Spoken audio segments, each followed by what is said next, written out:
Hello everyone, welcome back. So ಇವತ್ತಿನ ನನ್ನ day start ಆಗಿದ್ದು ಬೆಳಗ್ಗೆ ಎದ್ದು ರೆಡಿಯಾಗಿ ಶೂಸ್ ಕೂಡ ಹಾಕ್ಕೊಂಡು ನಾನು ಹೊಟ್ಟೆ ನನ್ನ ಫ್ರೆಂಡ್ ಮನೆಗೆ.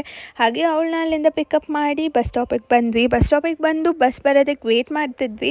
ಸೊ ಫೈನಲಿ ಬಸ್ ಕೂಡ ಬಂತು. ಹಾಗೆ ಇವತ್ತು ಸೀಟ್ ಕೂಡ ಸಿಕ್ತು. ಕೊನೆಗೂ ಕಾಲೇಜಿಗೆ ಬಂದು ನಾನು ನನ್ನ ಕ್ಲಾಸಿಗೆ ಹೋದೆ, ಅವಳ ಕ್ಲಾಸಿಗೆ ಹೋದ್ಲು. ಸೊ ಕ್ಲಾಸಲ್ಲಿನ್ನೂ ಯಾರೂ ಬಂದಿರಲಿಲ್ಲ. ಅದರಿಂದ ನನಗೆ ಸ್ವಲ್ಪ ಹೋಮ್ವರ್ಕ್ಸ್ ಪೆಂಡಿಂಗ್ ಇದ್ದಿದ್ದ ಕಾರಣ ಅಲ್ಲೇ ಕೂತ್ಕೊಂಡು ಬರೀತಿದ್ದೆ. ಸೊ ಫೈನಲಿ ಇವತ್ತು ನನಗೆ ಕೆಲವೊಬ್ಬರು ಫ್ರೆಂಡ್ಸ್, ಅದು ಒಂದು 2 to 3 ಮೆಂಬರ್ಸ್.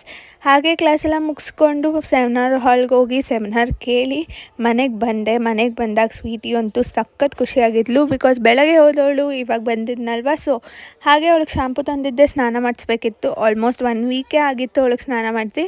ಸೊ ಅವಳಿಗೆ ಸ್ನಾನ ಮಾಡಿಸಿ ಸ್ವಲ್ಪ ಹೊಟ್ಟೆ ಸಿತ್ತು ಅಂತ ಕೇಕ್ ತಿಂದು ಹಾಗೆ ಟ್ಯೂಷನ್ ಮುಗಿಸಿದ ನಂತರ ನೋಟ್ಸ್ ಬರೆಯೋದಿತ್ತು, ಸ್ವೀಟಿಗೆ ಊಟ ಕೊಟ್ಟು ಅವಳನ್ನ ಕೂಡ ವಾಕ್ ಕರ್ಕೊಂಡು ಹೋಗಿ ಬಂದು ಇವತ್ತಿನ ನನ್ನ ಡೇನ